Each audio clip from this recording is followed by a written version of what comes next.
पूर्वांचल के जनमानस के हृदय पर लोक गायन का सदैव साम्राज्य रहा है। और बात यदि लोक गायन के समकालीन दौर की हो तो यह कहना बिल्कुल अतिरंजित नहीं होगा कि पूर्वी उत्तर प्रदेश के लोक गीतों का मंच राकेश श्रीवास्तव के बिना अधूरा होता है। सुप्रसिद्ध भोजपुरी लोक गायिका मैनावती देवी जी के पुत्र राकेश जी आज भोजपुरी गायन के क्षेत्र में अपनी एक अलग पहचान रखते हैं।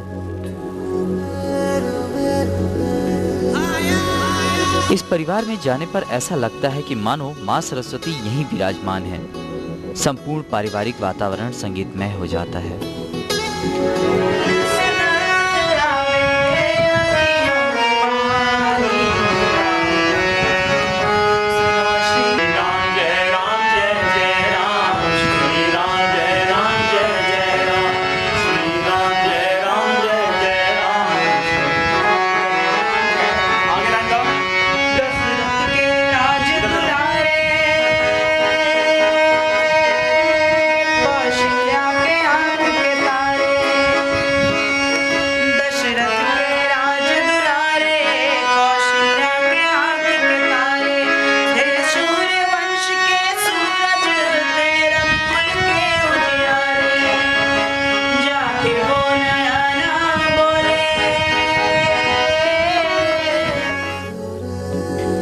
मूलतः बिहार प्रांत के सिवान जिले से ताल्लुक रखने वाले स्वर्गीय शंभू शरण श्रीवास्तव के पुत्र राकेश जी बचपन से ही गाने के शौकीन थे और इन्होंने शुरुआत की आकाशवाणी के बाल सखा कार्यक्रम से। आगे चल के 1978 में इन्होंने आकाशवाणी के ही युवा वाणी कार्यक्रम के लिए गाने गाए और इस तरह से शुरुआत हुई इनके संगीतमय सफर की। इनके अंदर वाद्य यंत्रों के प्रति भी गहरा लगाव था और इसी लगाव के कारण इन्होंने स्वर्गीय राहत अली खां साहब व केवट कुमार जी के सानिध्य में संगीत संयोजन का गुर सीखा। इनके द्वारा तमाम टेलीफिल्मों के लिए संगीत संयोजन का भी कार्य किया गया है। सन 1985 में इन्हें आकाशवाणी ने बी ग्रेड उच्च श्रेणी का कलाकार घोषित किया।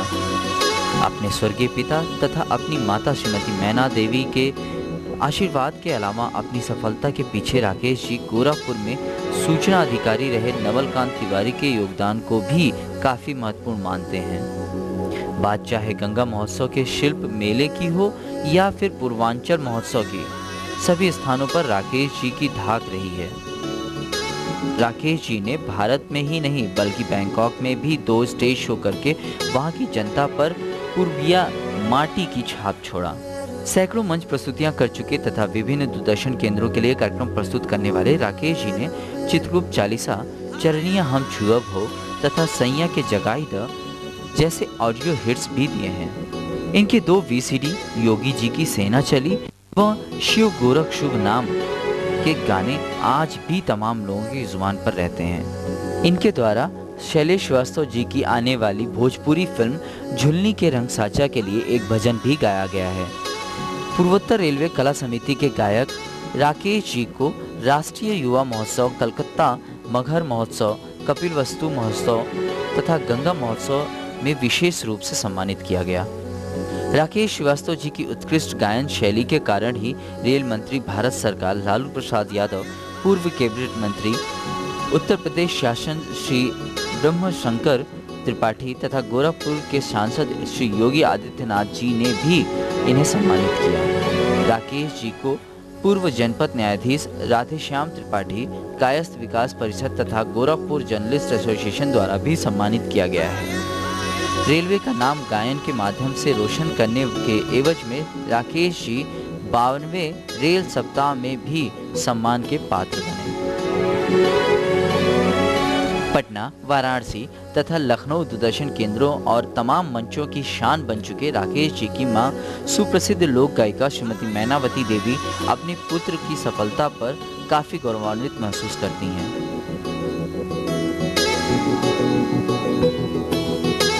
देखिए, कोई भी माँ बाप अपने पुत्र का बढ़ता हुआ देख करके इससे बढ़ के उसको कोई खुशी हो ही नहीं सकती है कि अपने बच्चे अपने से ऊंचाई पार करते हों और ऊंचाई का एक मान प्रतिष्ठा के साथ ऊंचाई पर बढ़ते हों। तो ये हमारे लिए तो जीवन का सबसे बड़ा खुशी है। और हमारे यहाँ का वातावरण जो है, हम जब भी अपने बेटे को किसी संगीतात्मक वक्तव्य में मैंने समझाने की कोशिश किया है, तो जो भी हमने उनको समझाया आज तक वह उसका पालन कर रहे हैं। हमको तो लगता है कि किसी इंजीनियर और किसी डॉक्टर से कमाई भी कम नहीं करते हैं और ख्याति भी बहुत इनको मिली, देश विदेश में घूम रहे हैं और बहुत ही संतुलित ढंग से अपने को प्रस्तुत करते हैं, चाहे घर में चाहे बाहर। हमारे ब्लड से, हमारे दूध से इनको प्राप्त है, क्योंकि जब व्यक्ति जब एक जनरेशन से दूसरे जनरेशन में कोई भी चीज़ प्राप्त करता है तो उसके खून में ही होता है। और इन लोगों को शुरू से ही माहौल मिल गया गाने बजाने का, तो हमने देखा कि ये गाना बजाना के तरफ इन लोगों का रुझान ज़्यादा है, तो हमने स्वतंत्र छोड़ दिया और अपने ढंग से। हमारा जो थीम है हमारे लोकगीत का है, तो लोक परंपरा को लेते हुए राकेश जी और भी गज़ल वगैरह की दुनिया में भी अपना मेहनत किए हैं, गाते बजाते भी हैं, लेकिन लोकगीत पर इनका पकड़ बहुत अच्छा है। और मैं हार्दिक दिल से चाहती हूँ कि इतना नाम करें कि इनके बच्चे भी उससे प्रभावित हो। राकेश जी की पत्नी अनीमा श्रीवास्तव, बेटी ऐश्वर्य चंद्रा, अमृता चंद्रा तथा उनके बेटे अमन चंद्रा को भी अपने पिता पर फक्र है। बहुत अच्छा लगता है और मैं ये भी चाहता हूँ कि मैं आगे चलकर अपने पापा और दादी का नाम करूँ और कुछ नाम करूँ। मैं रियाज करता हूँ पापा दादी के साथ। कितने घंटे रियाज करते हैं? सुबह शाम करता हूँ। भगवान मेरे घर आए थे, भगवान मेरे घर आए थे, या मैंने सपना भगवान मेरे घर आए थे, भगवान मेरे घर आए थे। चंदन की कटोरी खाली है, माथे पे अभी तक लाली है। चंदन की कटोरी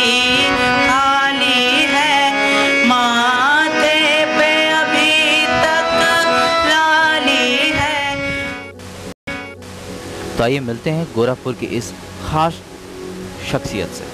दोस्तों, अब तक आप राकेश जी के बारे में काफ़ी कुछ जान चुके होंगे, लेकिन अभी भी ढेरों सारे ऐसे सवाल होंगे जो आपके मन में उमड़ रहे होंगे। तो आइए सुनते हैं राकेश श्रीवास्तव जी की कहानी उन्हीं के जुबानी। हमारे विशेष कार्यक्रम शान गोरखपुर में आपका स्वागत है। नमस्कार। राकेश जी, आमतौर पर हम बातचीत की शुरुआत शब्दों के माध्यम से करते हैं, लेकिन जब हमारे सामने इतने बड़े लोक गायक बैठे हों तो हम शब्दों की बाधा न पैदा कर सीधे हम बातचीत की शुरुआत स्वर लहरियों के माध्यम से करना चाहेंगे। तो हम चाहेंगे कि आप कुछ अपनी पसंद का सुनाएं। ठीक है, मैं अच्छी बात है। तो पहला जो मैं शुरुआत कर रहे हैं, एक देवी माँ के भजन से किया जाए। बिल्कुल। तो एक माता जी, हमारी माता जी की रचना एक है, पचरा उसको हम लोग बोलते हैं भोजपुरी में। नवरात्रि में इसका विशेष जी। अरे सोनवे के माई के मंदिरवा त चंदन के वाड़ी लागे हो, मैया खोली न चंदन के वाड़िया चरण हम छुआ भी हो, मैया खोली न चंदन के वाड़िया चरनिया हम छुआ भी हो। के माई के मंदिरवा त चंदन के वाड़ी लागे हो, मैया खोली न चंदन के वाड़िया चरनिया हम छुआ भी हो। भीतरा से बोलेली सीताली मैया और सातो बहिना हो, सेवक कहवा लगवला अति देर हमसे बतावा, सेवक कहवा लगवला अति देर हमसे बतावा। तो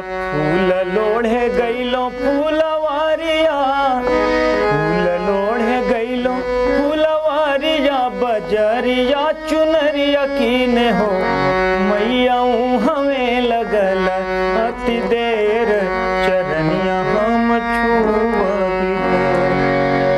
किसी आप इतना सुंदर गाते हैं और पूर्वी उत्तर प्रदेश का शायद ही कोई लोक मंच हो जो आपके बिना जहां प्रस्तुतियां हुई हों। जब शुरू में आपने पहली बार माइक पकड़ा था जी, जब आप स्टेज परफॉर्मेंस नहीं किया करते थे, उस समय आपने कैसा आभास किया था, आपका अनुभव कैसा रहा, उसके बारे में जरा बताइए। देखिए सबसे पहले मुझको जहाँ तक याद है कि मैं 5 या 4 में पढ़ता था, तो डॉक्टर राजेंद्र प्रसाद का गांव जीरादेई है, तो लोग जानते हैं, तो वहाँ हम लोग की रिश्तेदारी भी पड़ती है। तो वहाँ पर दुर्गा पूजा का एक अवसर था, तो दुर्गा पूजा में सब तमाम कार्यक्रम, गांव के तमाम कार्यक्रम हो रहे थे, तो उसमें मेरी भी इच्छा थी कि एक गीत मैं गाऊं। तो मेरे पिताजी काफ़ी उसको बड़े प्रोत्साहित किए कि नहीं ठीक है तुमको गाना है, और उन्होंने पहले लिख के दिया कि पहले क्या बोला जाता है कि सब बोलो, उन्होंने लिखा भूमिका के साथ। भूमिका, हाँ भूमिका होता है, तो वो कि वो आदरणीय और ये मैं ऐसे प्रस्तुत करने जा रहा हूँ। तो फिर हमने प्रस्तुत किया, बहुत डरते डरते हम मंच पर गए, और उसमें बड़ा चर्चित एक फिल्म हुआ करता था, चल चल चल, वो हाथी मेरे साथी जी।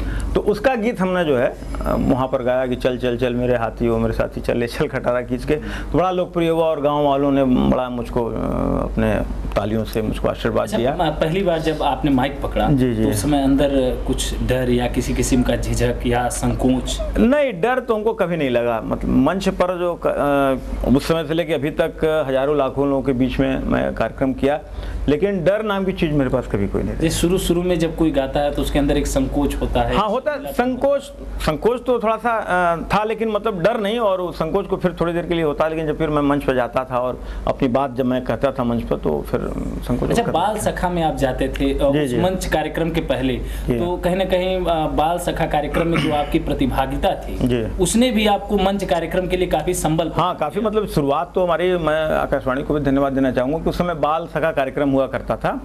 तो हम और एक आध और कलाकार उस समय ऐसे थे जिसको उस समय पारिश्रमिक बाल सखा कार्यक्रम मिलता था, जबकि अब नहीं मिलता है इस समय। तो उस समय 10 रुपये मात्र जो है वो पारिश्रमिक, वो चेक से हम लोग को पेमेंट होता 10 रुपये। तो वो हम लोगों की बड़ी खुशी होती थी, और कुछ चुने हुए कलाकारों को वो मिलता था, और उस समय भी काफ़ी मुझको प्रोत्साहन मिला वहाँ से। अच्छा, उस 10 रुपये का आप क्या करते थे? अब 10 रुपये के लिए बच्चों का वो था, 10 रुपये हम लोग के लिए बहुत बड़ी चीज़ थी। तो एक बार तो मुझको याद है कि मैं गोलघर में गया और 10 रुपये की एक पैंट में खरीदा था। उसमें 72-73 के लगभग वो फुटपाथ पर पैंट बिका करता था। हाँ, तो उस पर हम लोगों ने ये एक पैंट खरीदा था। राकेश जी, आपकी माता जी मैनावती देवी जी पूर्वांचल की सुप्रसिद्ध लोक गायिका हैं, तो ऐसे में बचपन में जब आप गीत गाते थे या जब गायन के क्षेत्र में आपका रुझान बढ़ा, तो आपकी माताजी आपको कितना समय देती थी, कितना मार्गदर्शन दे पाती थी बचपन में, क्योंकि वो भी काफी में जी जी जी जी। देखिए समय तो परिवार में कभी कोई भी मतलब जैसे होता है, तो परिवार में शिक्षा का ग्रहण और लेन देन नहीं हो पाता है। तो परिवार में माहौल था, मेरे यहाँ बच्चे आते थे सीखने, लड़कियाँ आती थी सीखने, तो मैं सुना करता था। और कभी कभी उस समय तबला वाला बजता था, तो मैं वो टीन का जो डालडे का डिब्बा होता था उस पर लेके अपना जो बजाया करता था। मैं देख करके, हाँ देख कर, हाँ मतलब मेरे में जो भी था वो किसी को देख के कॉपी करना, किसी की अच्छी चीज़ को ग्रहण करना, तो वो माहौल को देख के फिर जो है हम उसको धीरे धीरे अपने में उतारते गए, और माता पिता का प्रोत्साहन मुझको मिलता गया, मैं आगे फिर करता गया इसमें। जब कभी आप गायन के क्षेत्र में अच्छा नहीं गा पाते थे या जैसा कुछ करना चाहिए उतना नहीं कर पाते थे, तो उस समय आपकी माताजी का क्या रिएक्शन होता था? क्योंकि वो खुद नहीं, वो अपना को गाइड करती थी कि नहीं इसको इस तरह नहीं, ऐसे ये होना चाहिए, ये हमारी लोक परंपरा है, इसको ऐसे गाना चाहिए, उसको ग्रहण करते थे। अच्छा राकेश जी, आज के जो नौजवान हैं करियर के प्रति काफ़ी संजीदा हैं, अध्ययन काल में ही वो अपने लिए एक लक्ष्य निर्धारित कर लेते हैं। जब आप शिक्षा ग्रहण कर रहे थे, पढ़ रहे थे, तो उस समय क्या आपने शुरू से ही ये तय कर रखा था कि आपको गायन के क्षेत्र में जाना? नहीं, ऐसा तो नहीं था कि मेरे माता पिता तो मुझको डॉक्टर बनाना चाहते थे जी। विज्ञान वर्ग का मैं विद्यार्थी भी था, हाई स्कूल में विज्ञान वर्ग में रहा, इंटर में विज्ञान वर्ग में रहा, लेकिन जब मैं स्नातक में पहुँचा तो मेरी रुझान राजनीति की तरफ हो गई जी। मैं फिर छात्र संघ का चुनाव भी लड़ा डीएवी महाविद्यालय से जी। लेकिन विजयी नहीं हुआ जी। कुछ वोटों से मैं हारा, तो उसके बाद से फिर राजनीति में मेरे रुझान हुए। मैं राजनीति में छात्र नेताओं के साथ और भी तमाम उस समय भी विधायक और सांसदों के साथ मेरा आना जाना सब हुआ करता था। लेकिन बाद में फिर जो है अचानक बीए करने के बाद मेरी नौकरी लग गई, तो मेरा लाइन फिर चेंज हो गया, फिर नौकरी में मैं आ गया। नौकरी जो रेलवे में लगी, क्या गायन कोटा के आधार? नहीं, गायन कोटा के आधार पर नहीं आया है। मैं उसमें जो है मेरे पिताजी अस्वस्थ थे और उन्हें अस्वस्थता के आधार पर इस तरह से जब नौकरी लगने के बाद से गायन के क्षेत्र में और अधिक नौकरी जब लग गई तो फिर मैं वहाँ पर भी पूर्व रेलवे कला समिति से मैं जुड़ा, तो रेलवे में भी कार्यक्रम करने का मुझको अवसर मिलने लगा। और उसके बाद से सन 90 में मैं सूचना विभाग से जुड़ा। यहाँ पर उस समय सूचना निदेशक नवलकांत तिवारी जी हुआ करते थे।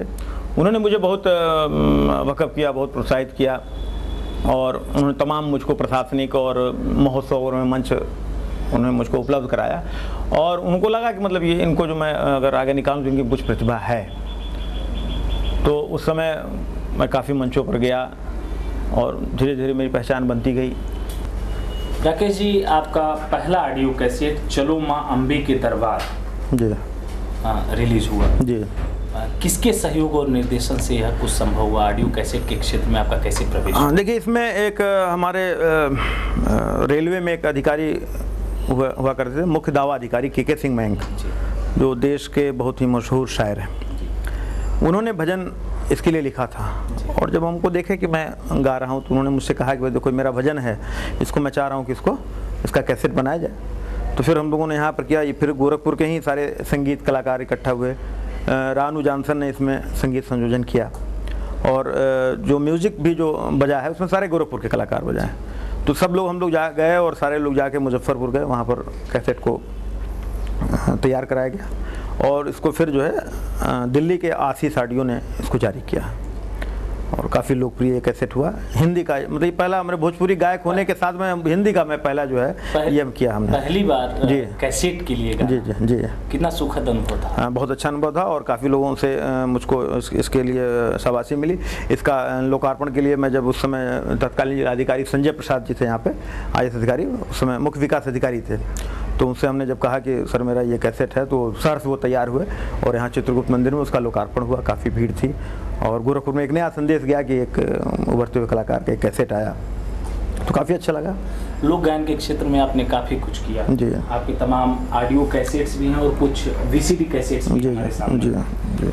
इन जो कैसेट्स हमारे सामने या जो कुछ भी आपने गाया उसमें से सबसे ज़्यादा आपका पसंदीदा, अगर मैं इसमें से जानना चाहूँ कौन सा कैसेट या VCD है तो आप किसे बताना चाहेंगे? देखिए, अभी तो अगर अपने पसंदीदा की बात है तो अभी हमने जो अभी लास्ट में सबसे बनाया है शिव गोरख शुभ नाम जी जी। तो गोरखपुर में तमाम सब जी जी जी, तो तमाम गोरखपुर में कैसेट निकला और तमाम देवी देवताओं पर कैसेट निकला। लेकिन जो हमारे गुरु गोरक्षनाथ जी की धरती है और उस पर किसी का ध्यान नहीं गया था। गोरखपुर की पहचान जहाँ उस पर किसी का ध्यान नहीं गया था, किसी कलाकार ने उसको नहीं छुआ था। तो हमने बड़े महाराज जी से बात किया, महंत वैद्यनाथ जी महाराज जी की, महाराज मेरी इच्छा है, तो वो तुरंत सहज तैयार हुए। उन्होंने कहा कि नहीं ठीक है, ये तो बड़ी अच्छी बात है। और फिर हमने इस शिव गोरख शुभ नाम का, जैसे कबीर वाणी आपने सुना होगा, बड़ा चर्चित कबीर वाणी रहा है, तो उसी धुन पर हमने कहा कि ये लोकप्रिय धुन है। जो कुछ भी विचार हाँ कबीर वाणी में जो तमाम सब इस समय देख रहे हैं, तो उसी तरह हमने गोरख वाणी लिखा हुआ था, उसको फिर हमने जो है उसको संगीतबद्ध करके उसको रिकॉर्ड किया और काफ़ी अच्छा रिस्पांस ये मिल रहा है। तो राकेश जी, जैसा कि आपने बताया कि शिव गोरख शुभ नाम आपका फेवरेट कैसेट है, आपका अपना पसंदीदा कैसेट है, तो हम चाहेंगे इसमें से कुछ आप सुनाएं। शिव गोरख शुभ नाम है, रटते से सुमहे, शिव गोरख शुभ नाम को रटते से सुमहे, सरस्वती पूजन करे, ब्रह्मा विष्णु महेश, हे साधो ब्रह्मा विष्णु महेश, शिव गोरख शुभ नाम से हुए हैं सिद्ध सुजान, नाम प्रभाव से मिट गया, लोभ तोप अभिमान हे साधो, लोभ क्रोध अभिमान। इतना सुंदर गाते हैं और इतना सुंदर बजाते भी हैं। जी जी। कभी भोजपुरी फिल्मों के जाने माने अभिनेता मनोज तिवारी मृदुल आपके साथ गाया करते थे। जी जी। पर आपके हाँ साथ हाँ, काफ़ी कार्यक्रम लोगों ने किया है। आज वो इतनी जी, ऊंचाई जी। तय कर चुके हैं। जी, जी, जी। बम्बई में रहते हैं, वहाँ जाकर मुंबई में कैसा लगता है आपको कि नहीं, आपके बहुत साथ खुशी होती है। इतना- नहीं, बिल्कुल बहुत खुशी होती है कि मनोज जी इस समय भोजपुरी को एक नई दिशा दिए हैं। जो भोजपुरी फिल्म और गीत एक बड़ा लंबा अंतराल हो गया था, उसको मनोज जी ने काफ़ी आगे बढ़ाया है और ये हम लोग के लिए बड़ी खुशी की बात है। अच्छा, उनके साथ जब आप कार्यक्रम प्रस्तुत करते थे तो जी, उस जी। समय का कोई अनुभव हमारे साथ बांटना चाहेंगे? नहीं, अभी तो सबसे पहले हम समझते हैं कि अभी मनोज जी का नाम उतना नहीं हुआ था। उस समय हम लोग पूर्वांचल महोत्सव जौनपुर में हुआ था, तो वहाँ पर हमको ही बुलाया गया था और मनोज जी को भी बुलाया गया था। तो मनोज जी आए थे, पहले मनोज जी का कार्यक्रम हुआ। तो अमूमन अब अगर ये स्थिति अगर आप आंकिए तो अगर मनोज जी का कार्यक्रम अगर जिस मंच पे हो जाएगा, उस मंच पे फिर दूसरा कोई कलाकार नहीं टिक पाएगा, क्योंकि काफ़ी आगे बढ़ चुके हैं, काफ़ी पब्लिक उनको अपना ली है। लेकिन मेरे लिए बड़ा गर्व का विषय है कि उस समय जौनपुर में कार्यक्रम मनोज जी का हुआ, उसके बाद फिर तब मेरा कार्यक्रम हुआ और मेरे कार्यक्रम को काफ़ी लोगों ने सराहा और मैं फिर देर रात तक मैं कहा था मनोज जी अपना कार्यक्रम करके चले आए, उनको कहीं और जाना था। फिर मैं बहुत रात तक अपना कार्यक्रम करता रहा और लोगों ने काफ़ी मुझको आशीर्वाद दिया अपना। तो मुझे लगा कि हाँ, मेरे भी कुछ है कि मनोज जी के बाद भी मैं कार्यक्रम मंच को जमाया। और उसके बाद भी कई जगह, अभी पिछली बार देवरिया में, कुशीनगर में एक कार्यक्रम था, हम लोगों साथ में कार्यक्रम दिया, बड़ा अच्छा लगा। दर्शकों, राकेश जी गाना तो अच्छा गाते ही हैं, लोक गायक तो हैं ही, साथ ही एक कला में और इनको महारत हासिल है। वो कला क्या है हम आपको बताएंगे, लेकिन इसके लिए आपको करना होगा थोड़ा सा इंतजार। कहीं मत जाइएगा, देखते रहिए सत्या टीवी। मिलते हैं एक ब्रेक के बाद।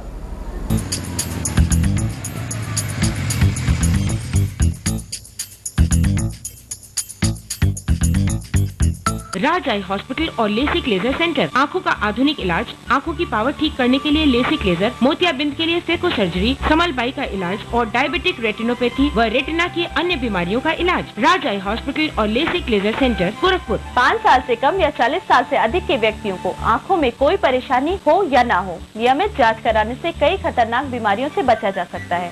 चश्मे से छुटकारा पाने के लिए लेसिक लेजर, ICL या IOL में आपके लिए क्या उपयुक्त रहेगा, इसके लिए राज आई हॉस्पिटल से संपर्क करें। गरीब मरीजों के लिए राज आई हॉस्पिटल के चैरिटेबल यूनिट में जांच प्रतिदिन प्रातः 8 बजे से 5 बजे तक की जा रही है।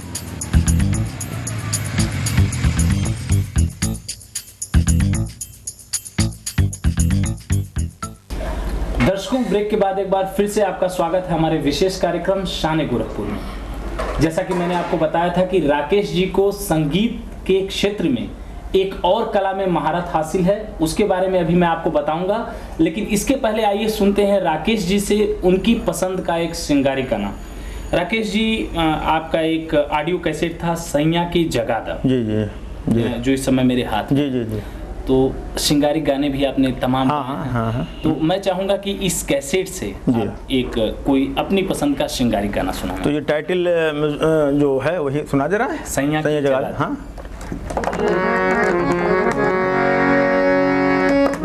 अंगूरी में डसले बिया नगिनिया रे नंदो, भैया के जगाईदा, अंगूरी में डसले बिया नगिनिया रे नंदो, सैया के जगाईदा, सैया के जगादा अपने भैया के जगाईदा, नस नस दौड़ता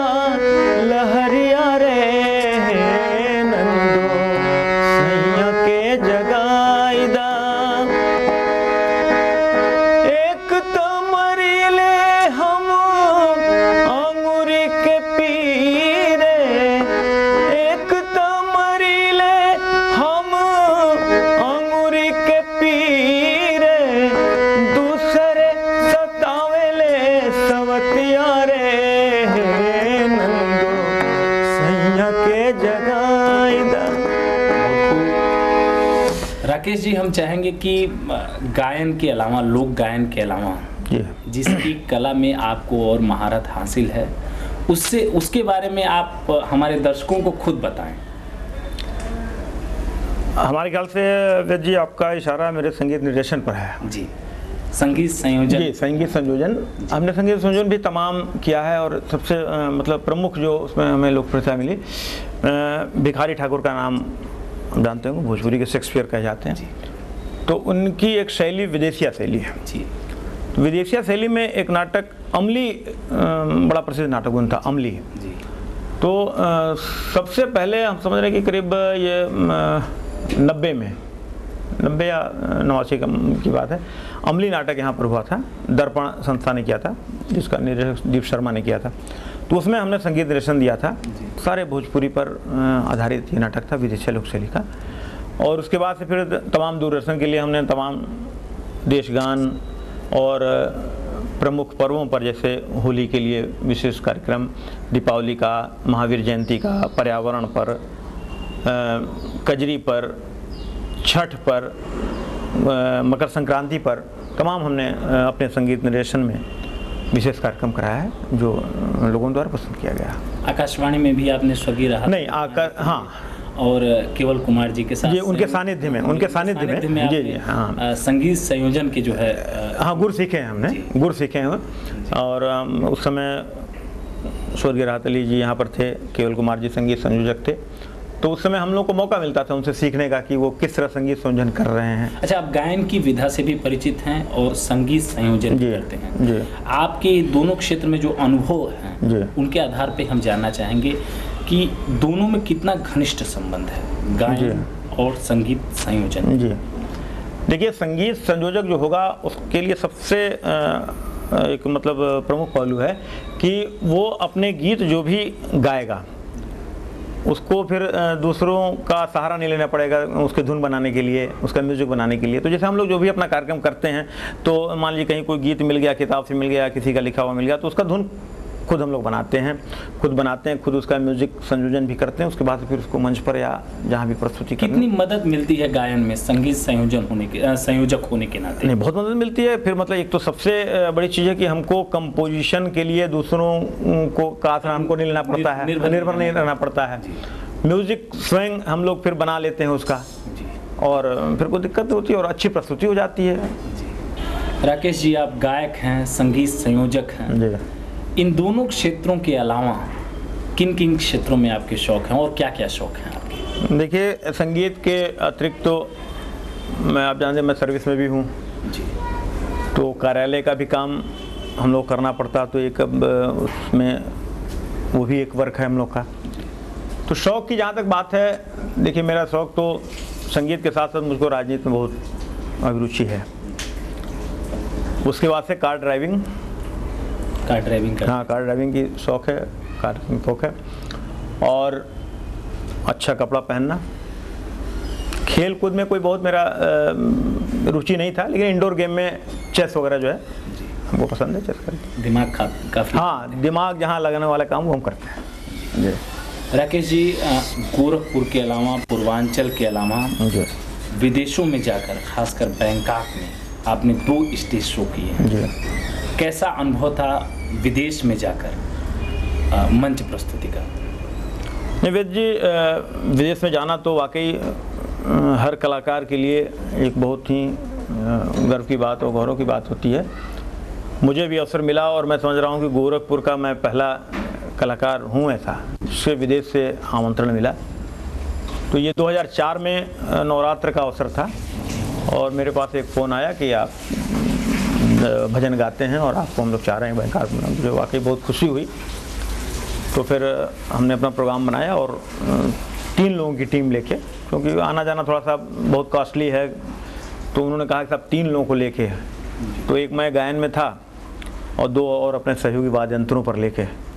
तो केवल 2 वाद्य यंत्रों की सहायता से आपने? हाँ, 2 वाद्य यंत्रों के साथ, क्योंकि वहाँ उनका ये था कि साहब हम लोग गाना सुनना चाहते हैं, बहुत ज़्यादा वाद्य यंत्र को हम लोग नहीं महत्व देते हैं। और वाकई मुझको बहुत अच्छा लगा। मैं विदेश में जब गया तो हमारी पारंपरिकता जो है मैं देख रहा हूँ भारत में ख़त्म होती जा रही है, लेकिन विदेश में हमारी पारंपरिकता है। मैं देखिए कोई भी वहाँ कार्यक्रम शुरू करता था तो मुझको लोग कहते कि अरे वो निमिया के डार मैया जरूर आप सुनाइए। तो मुझको लगता था कि मैं विदेश नहीं बल्कि अपने भारत के किसी गाँव में मैं आया हूँ। और महिलाएं भी जो कार्यक्रम में आती थी, बैठती थी हमारे कार्यक्रम में, सबके माथे पर पल्लू मैं देखता था। ऐसा नहीं कि विदेश है कि तो बहुत उसमें फैशन में आया और कोई, ऐसा नहीं था। बिल्कुल हमको ऐसा लगता था कि मैं किसी अपने गांव में, अपने भारत के किसी एक छोटे गांव में मैं वहाँ। राकेश जी, अभी आपने पारंपरिकता की बात की। जी। तो जो भी कैसेट्स, ऑडियो कैसेट्स या वीसीडीज मार्केट में आ रहे हैं जी, देखने को प्रायः मिल रहा है कि कहीं ना कहीं उनमें पारंपरिक तत्व नहीं है। जी। नग्नता है, फुहड़ता है, अश्लीलता है। क्या कारण है? आखिर ऐसे कैसेट्स की भरमार क्यों है? कौन जिम्मेदार है इसके लिए? देखिए, इसके लिए जिम्मेदार यहाँ की पूंजीवादी व्यवस्था है, क्योंकि वो उनका सिर्फ उद्देश्य जो है वो भोजपुरी से कोई मतलब उनका नहीं है, या जो भोजपुरी फिल्म कर रहे हैं या भोजपुरी गीत गा रहे हैं या भोजपुरी गीत लिख रहे हैं, उनका भोजपुरी से कोई मतलब नहीं है। मेरे अपनी बात में कह रहा हूँ, उनका कुल मकसद रह गया पैसा कमाने का, और पैसा कमाने के लिए वो लोग भोजपुरी के साथ बिल्कुल मजाक कर रहे हैं। कोई पारंपरिकता से कोई मतलब नहीं है।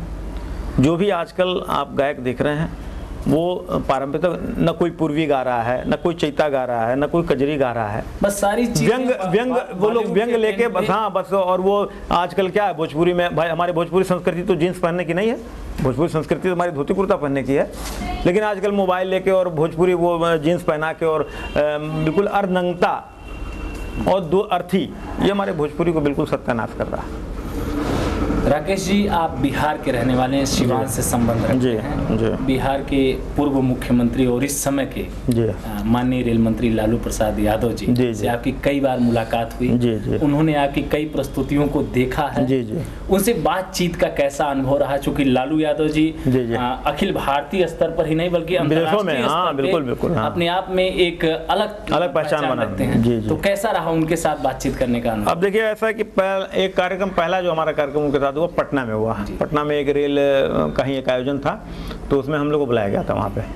तो हम गए तो सारा कार्यक्रम सबका होने लगा। तो मेरी जब पारी आई तो मैं मंच पर बैठा, माइक में कुछ और गाना चाह रहा था, लेकिन तब तक माननीय लालू जी ने कहा कि अरे भाई कुछ पूर्वी सुना हुआ, कुछ पूर्वी होकर। तो हम कहा नहीं ठीक है, सुना रहे हैं। गाने के काफी शौकीन? हाँ, अरे वो तो बिल्कुल हमेशा हर आयोजनों पर संगीत तो बल्कि एक शो में भी आ रहे हैं। हाँ, अभी एक संगीत के प्रतियोगिता कार्यक्रम में अभी दिखाई दिए हैं। तो उन्होंने कहा कि अरे भाई श्रीवास्तव को पूर्वी सुना हुआ।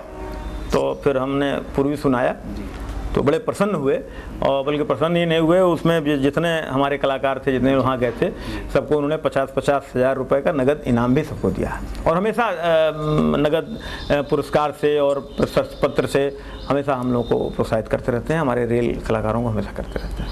हम चाहेंगे कि लोक गायन के क्षेत्र में हमारे जो नौजवान आना चाहते हैं, अपना करियर बनाना चाहते हैं जी, उनके लिए आप क्या सजेशंस देना चाहेंगे? क्या आपके सुझाव होंगे? देखिए, सजेशन की बात यहाँ तक ये है कि कोई भी आजकल जो भी नवयुवक हैं वो कोई सीखना कोई नहीं चाह रहा है।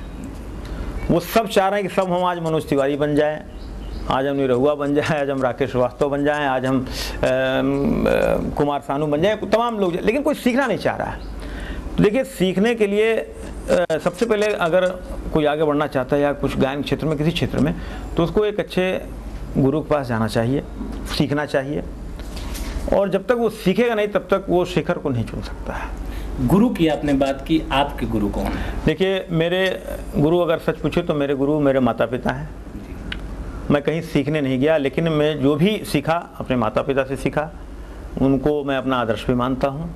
मैं उन्हीं के पद चिन्हों चलते हुए मैं आज इस मुकाम पे हूँ। अंत में हम आपसे भोजपुरी का कोई आपके पसंद का लोकगीत सुनना चाहेंगे। देखिए, भोजपुरी क्या है, मैं आपको 4 लाइन में मैं बता रहा हूँ कि भोजपुरी तमाम लोग गा रहे हैं, तो लेकिन भोजपुरी की परिभाषा मैं 4 लाइन में बताना चाहूँगा गीत के माध्यम से। बलिया गाजीपुर देवरिया बिहार वाली, बलिया गाजीपुर देवरिया बिहार वाली, लागे भोजपुरी बोलिया प्यार वाली, लागे भोजपुरी बोलिया प्यार वाली।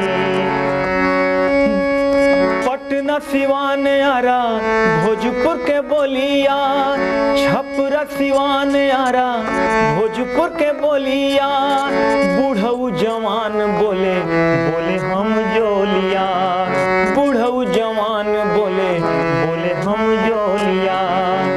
बोली हाई कितना विचार वाली, लागे भोजपुरी बोलिया प्यार वाली, लागे भोजपुरी बोलिया प्यार वाली। खूब। राकेश जी, इस समय जो वीसीडी कैसेट मेरे हाथ में काफी लोकप्रिय चर्चित वीसीडी कैसेट रहा योगी जी की सेना चली। जी जी जी।